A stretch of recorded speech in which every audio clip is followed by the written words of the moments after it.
All right, we did it. This is our last lecture, lecture number 8. This will be on multiple regression. So in the last lecture, we talked about, I should say the previous lecture, since this is the last lecture. In the previous lecture, we talked about regression using a single independent variable. In this one, we'll talk about how you can add multiple independent variables, and those independent variables can be categorical or continuous.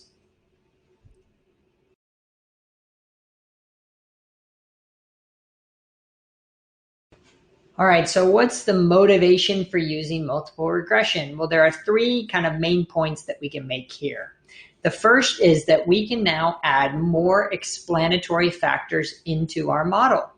We talked about in the previous lecture that a lot of the reasons why a single independent variable was biased was because there were more explanatory factors that were correlated with that independent variable and the outcome that were contained in the error term. So this will allow us to pull those variables out of the error term and account for them in the model.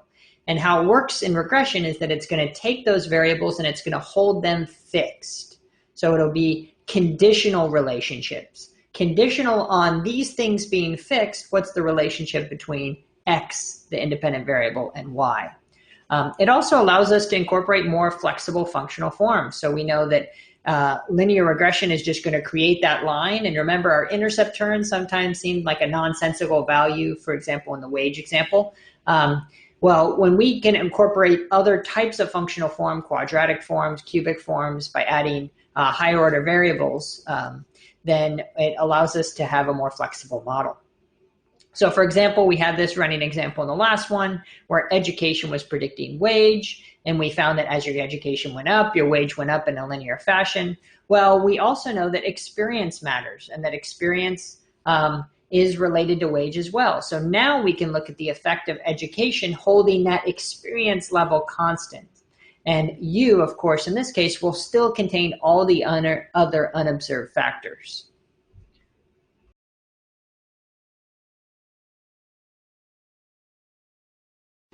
All right, here is the formal estimation of the model. It explains Y in terms of a set of independent variables, X1, X2 through Xk. You can add as many as you want to the model, where Y again is our dependent variable, or that response variable, and beta 1, beta 2, all the way up through beta k is going to define the slope parameter, or that relationship between the X variable, the independent variable, and the Y. And then each one of the X's are the explanatory variables. They're the independent variables that are estimated in the model, with U being that error term, the disturbance, the unobservables, just however you want to think about it. It's everything else that's not accounted for by those independent variables that also predict the dependent variable Y. Beta naught, again, is still going to be an intercept term. And I think the important thing to think about is that each one of these, beta 1, beta 2, they're going to be interpreted as holding these other factors fixed. What's the relationship between X1 and Y, for example?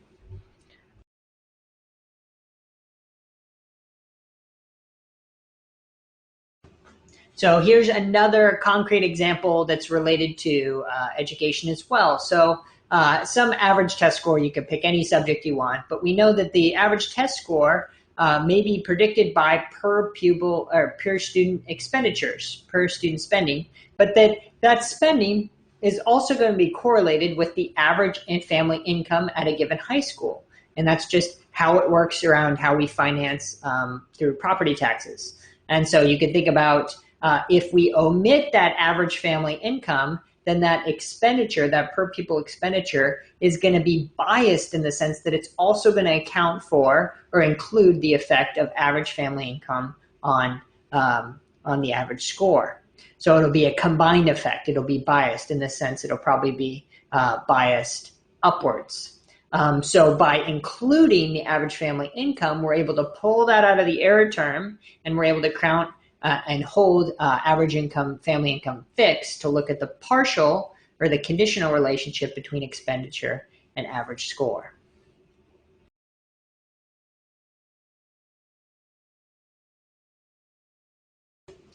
Okay, so the interpretation is similar to in the simple linear regression model, except that the difference is that it will be described in terms of holding the other factors constant. So how much does the dependent variable y change, that's that delta y, change when you increase x sub j here, the independent variable, by 1 unit, holding all the other factors constant, okay? And the error term as well. And so even if that x1 is correlated with x2, let's say, and it's changing as well, the idea is that the model itself is going to hold that variable fixed in order to get this conditional relationship between x1 and the dependent variable. And we call that a ceteris paribus interpretation, so holding all other factors fixed or constant.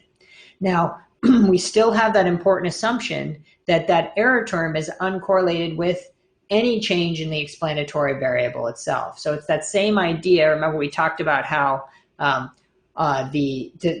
run the regression model, we make that assumption that the error is uncorrelated with the x. But often we violate that assumption, and that's when we get biased estimates. Well, in this case, we're making the same assumption that any unobserved factors, if they change, that's not going to influence at all the relationship between the independent variables and our dependent variable.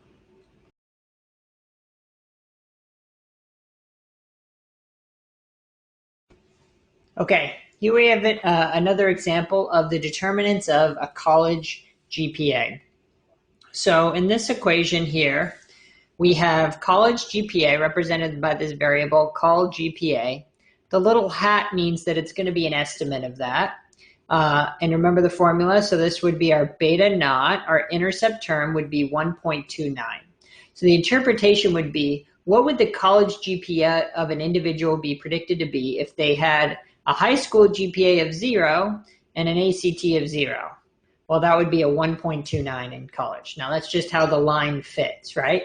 But what we have here now, how to interpret this, is that holding the ACT score fixed, another point in high school GPA, so going from a 3.0 to a 4.0, would be associated with a 0.453 increase in college GPA. That is, if we compare two students who have the same ACT score, and one of them in high school has a 2.0, and one of them in high school has a 3.0, then we would predict that the student with the 3.0 in college would on average perform about 4.453 points higher in college than the high schooler with the 2.0 GPA. Okay, and then we also have this one too. So holding high school GPA fixed. So if I take two students with the same high school GPA, I've held that fixed. A 1 point increase on the ACT will lead to a 0.0094 increase in college GPA. Or another way to interpret that would be multiply it by 10. So a 10-point increase on the ACT would lead to about a 0.94, about 1 point increase in college GPA. Okay, so I have both of those down there.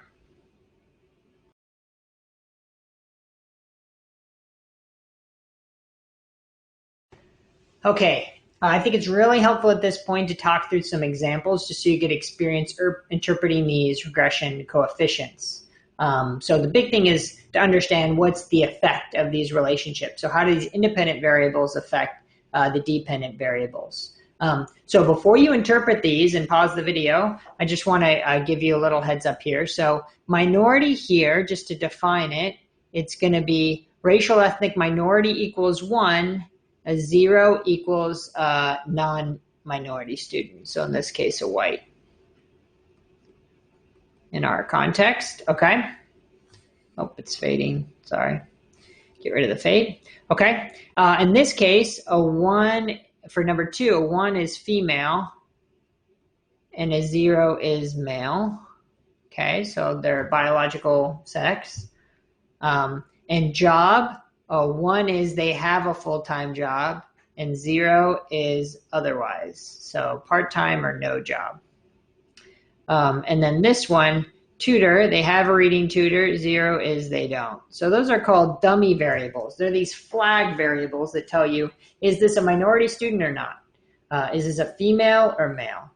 Is this person have a tutor or not? So go ahead and work through. What I want you to work through is interpreting the coefficient estimates for beta 1 and beta 2 on each one of these. Okay? And then what I'm going to do, I'm also going to talk through beta 0 with you, but I want you to go ahead and just see if you can play around with this interpretation. All right, so you should have paused the video, gone through that. So now I'm going to switch colors here and go into some description. So for beta 1 and beta 2, those are these numbers right here. And this would be x1 and this would be x2, just to give you a sense of the equation. And then, of course, this is our intercept term, and this is our y. So for each one of these equations, we want to go ahead and interpret these betas, beta 1 and beta 2. So this is saying, with the dependent variable being some predicted EOG math score, it's saying that for every unit increase of SES, the EOG math score will increase by 4.8 points, okay, on average. So for each increase in SES level, you'll get a 4.8 point on average difference increase. The minority, what that one's saying is, and that's holding minority constant, okay? So holding whether or not you're a minority student, that's the average increase. The minority interpretation is holding SES constant, so students within the same SES level. Minority students perform on average 2.4 points lower than non-minority students.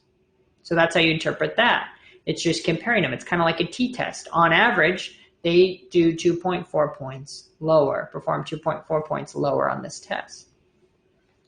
All right. Now the intercept interpretation would be when you have a student with an SES level of 0 who is 0 on minority, so that would be a non-minority student, they perform on average 52.4 points on their test. That's what we'd expect them to get. So a student right in the middle of the SES distribution who's a white student, that's the score that they would get. Okay? And then if they were a minority student and they stayed at that SES at 0, but now we turn this 0 into a 1, then it would be 52.4 minus 2.4. So we would expect them to be down at 50. The average score for a non-minority student on the EOG math student and the EOG math test with an SES level of 0 would be 50. Okay, so you can see how these coefficients, because it's linear addition in this case, linear algebra, we can go ahead and use the addition and subtraction to predict EOG math score really for any student in this data set. Okay, so let's go down to number 2. Number 2 is predicting some anxiety score. We don't know what measure that's on, so it's some score, some psychometric test they give someone to predict their anxiety level. And this here is saying that women, on average, holding whether or not a woman has a job, so holding job constant, women on average are 0.25 points higher in anxiety than men. Okay? And the converse of that, so that was beta 1 interpretation. Beta 2 interpretation would be holding sex, biological sex constant. Individuals that have a job have 0.95 points lower on this anxiety measure. So the conceptual understanding would be that female tend to be more anxious, holding job constant, job status constant, and holding biological sex constant. Individuals that don't have a job, that do have a job, experience less anxiety. So there's something about financial security that helps us there. Okay, and then the beta not interpretation, I didn't ask you to do this, but to talk through it again, just to show you how it all works, would be, what if we set female to 0 and job to 0? So this would be a male without a job, okay? In that case, on this measure, they would score, a male without a job scores on average 3.45 points on this anxiety scale. If they're a female, it's going to be higher if they don't have a job. But if they have a job, then it's going to come down by 0.95 points. Does that make sense? So you can see how these interact. Okay, this last one. We're predicting a reading score, and again, we have an SES measure, and we have whether or not a student had a tutor. So the question is, does a tutor help? Well, holding whether or not they have a tutor constant, we see that students that have higher SES score for each unit increase in SES, students will score on average 6.3 points higher on the reading exam. Or holding SES constant, that would be the beta 1 interpretation. The beta 2 would be holding SES constant. Students that have a tutor score 1.4 points higher on the reading exam. So there's something about this tutoring program that seems to work, it seems to help. And then we can do the same beta 0 interpretation. So students with an SES level of 0 who didn't have a tutor would score on average of 49.1 on the reading score. If as their SES increases, they'll get higher by on average 6.3 points for each unit bump. And then if they have a tutor, that will increase as well with 1.4. So these are linear combinations that you can use to predict an individual's reading score. So hopefully that was clear. I'm sorry that was a longer session going through those, but hopefully that was helpful.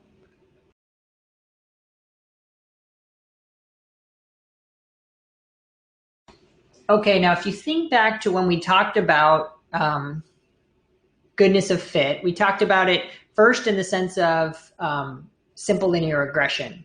And we interpret it as and we did it with correlation as well, if you remember the correlation. So it's how much of the variation between two variables can kind of be co-explained, right?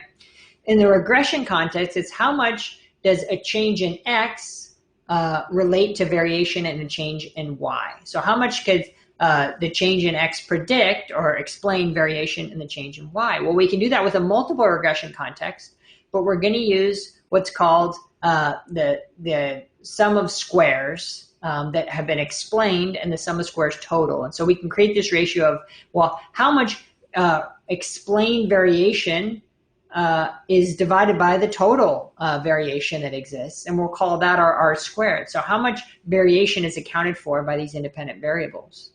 Conversely, we can explain the residual variation, take 1 minus the residual over the total variation. Now, State is going to do that calculation for us. In fact, the output's going to give us the SSE, SST, and SSR, so it'll tell us those numbers, but we'll get the R squared. But the idea for us is to think about how the predictors, the variation in the X's, predict changes in the variation of Y. And notice that R squared is only going to increase as you add more variables into the regression model. So in our state output, there'll actually be an adjusted R squared where it's going to knock you a little bit for just throwing in extra variables. But the idea will be that the more you put in the model, the more the variation will be explained.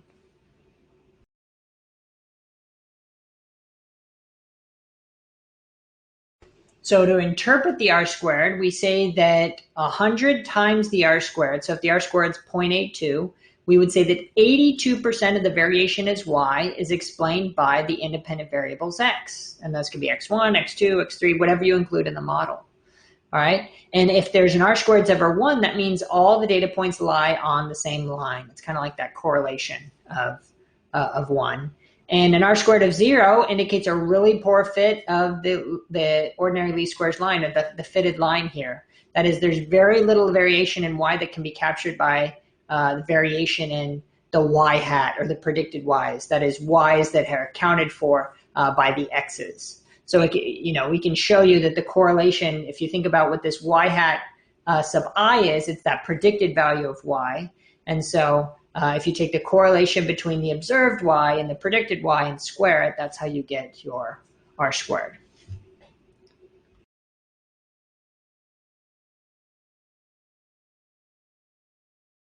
Okay, so let's use an example, just thinking about R squared specifically. So we have this dependent variable, predicted NAR 86. So if we look down, that's the number of times you're arrested in 1986.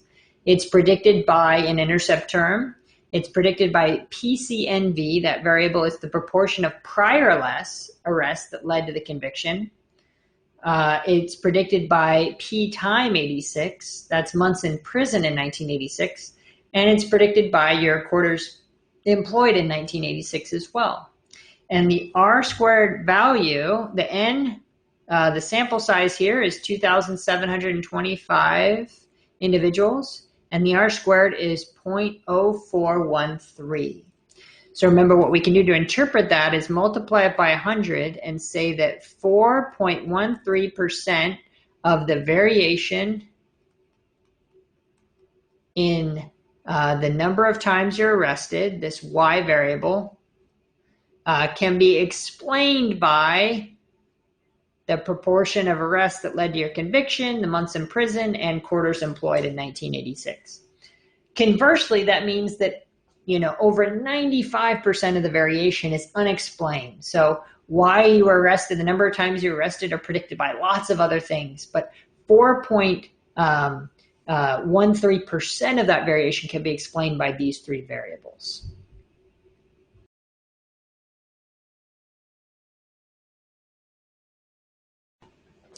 Okay, so kind of combining what we've learned. So we talked about R squared in the last slide. This is just asking you a few more questions around this model itself of explaining arrest records. So the next slide will go through those answers, but go ahead and try them out.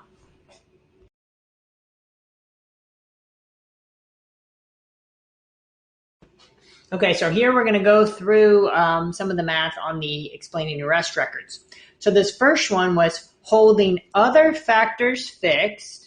What is the predicted fall in arrests for 100 men when the proportion of prior arrests that led to the conviction increases by 0.5? Okay, so we know that this is the variable. PC is the proportion of prior arrests that led to conviction. Okay, we're holding the other factors fixed. So for this number one, I'm going to do this in red. We know that this was an increase of 0.5. Okay, now the 100 men might throw you off, but just start with the single case. And so what's the change for an individual? Okay, and we're just thinking about change, so don't worry about the beta not. That would be if we wanted to play out the whole story. But what we want is just the change. So how is this going to change for an individual? And so all we do is take this multiplication, 0.15, but it's a negative 0.15. Notice the sign here.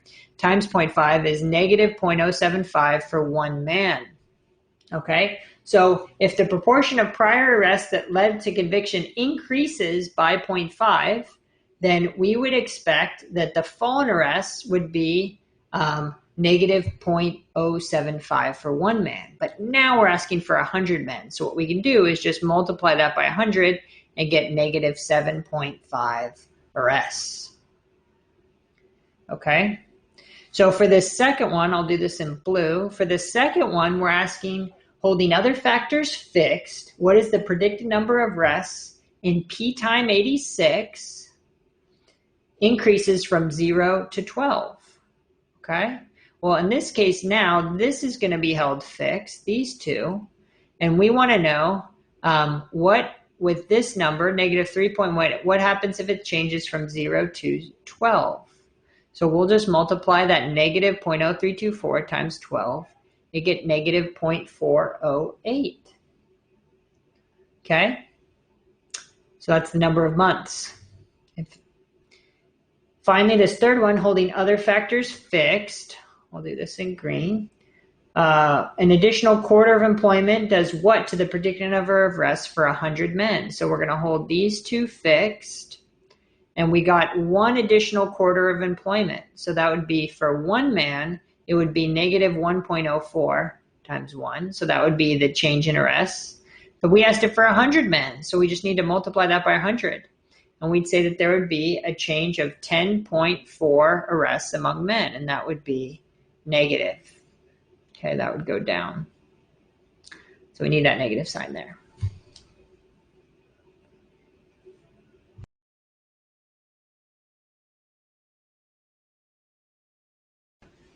Okay, so we've been focusing a lot on interpretation. I just swallowed an apple. That's why I made that pause. And it's stuck right here. All right. So we're still going through the same process. So the idea is we still have a null and alternative hypothesis, but it now just has a ceteris paribus interpretation. So in general, the null will be that there's no relationship between an explanatory factor, beta sub k, it could be beta 1 or beta 2, whatever we're interested in, and the dependent variable. And the alternative would be that there is some relationship, right? There is some difference, because we can do group differences, as we saw with male-female, or whether or not they had a job or didn't, or had a tutor or did not. So we can do both, group differences and relationships. But the beta would be that there isn't a difference, or there isn't a relationship, holding these other factors fixed, okay? We calculate the test statistic in the same way. So it's just taking the beta sub k, the estimated beta, divided by the standard error of that beta, and that gives you the t statistic. It's still a t statistic. And then we allow Stata, in this case, to calculate the p-value for us. But again, we set our critical value. So what are we comfortable with? What's the degree of risk that we're willing to take on that will falsely reject a true null hypothesis or commit a type 1 error? And then we state a conclusion, whether or not we fall above or below that t. In general, t's with any given sample size, t's are going to be around 2, right? Anything above a 2, if the t statistic is above 2, will be smaller than that 0.05 significance level and will be something we'll call statistically significant. So on this last slide, the next slide, I'm going to show you some Stata output.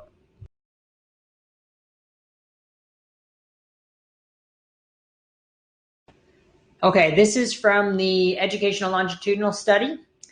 We have, and so these are actual data, a sample of 124 10th grade students who've taken, in this case, a math test. We also have their reading test score.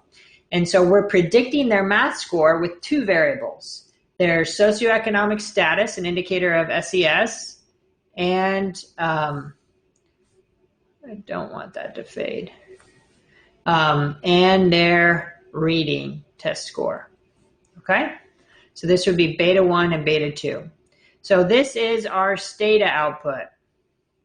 Notice Stata prints, the command for regression is reg, and then you do your dependent variable y, and then your x variables, okay? Y, x1, x2, and you just type them in there. So that's the regression.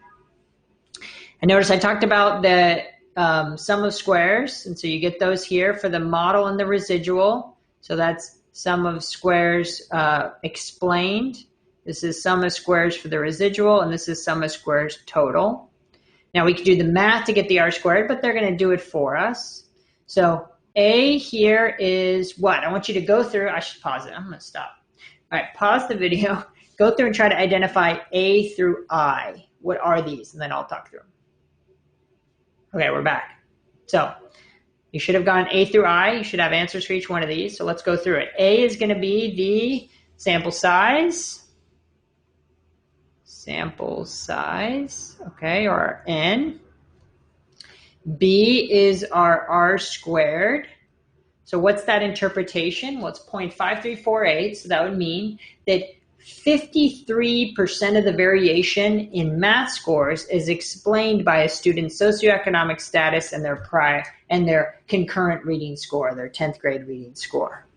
That's a lot. That's over half the variation we've explained by 2 variables. But that still means that a little over 46% of this variation is explained by other factors that are contained in this U, okay? Or these residuals, this sum of squares residual.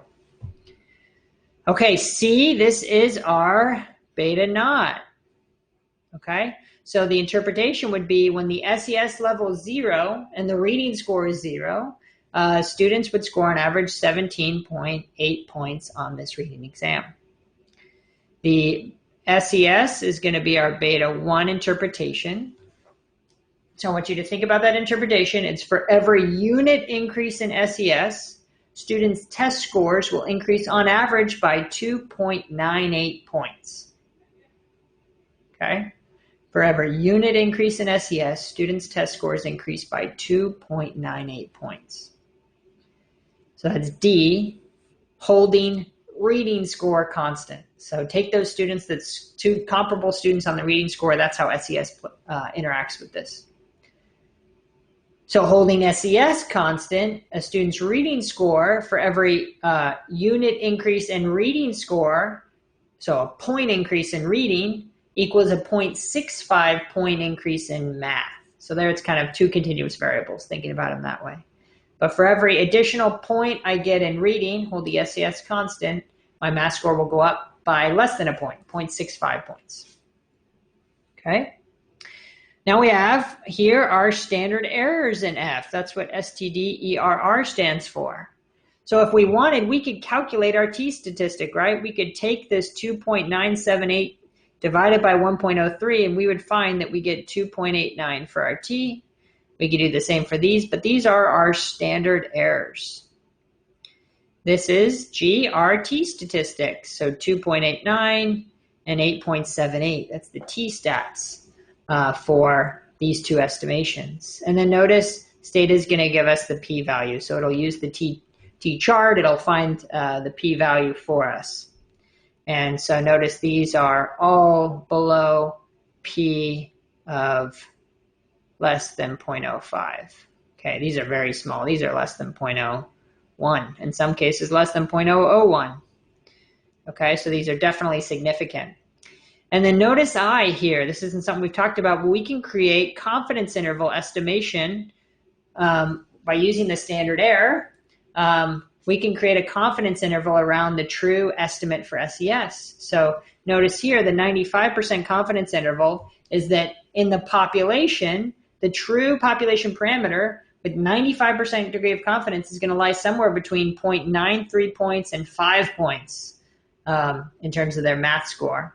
And the same for reading score, it's going to lie somewhere between 0.5 and 0.8 points. Okay, so we have a higher degree of precision there. So that's the data output. We'll be working a lot with it in class, but that will end our lecture on multiple regression.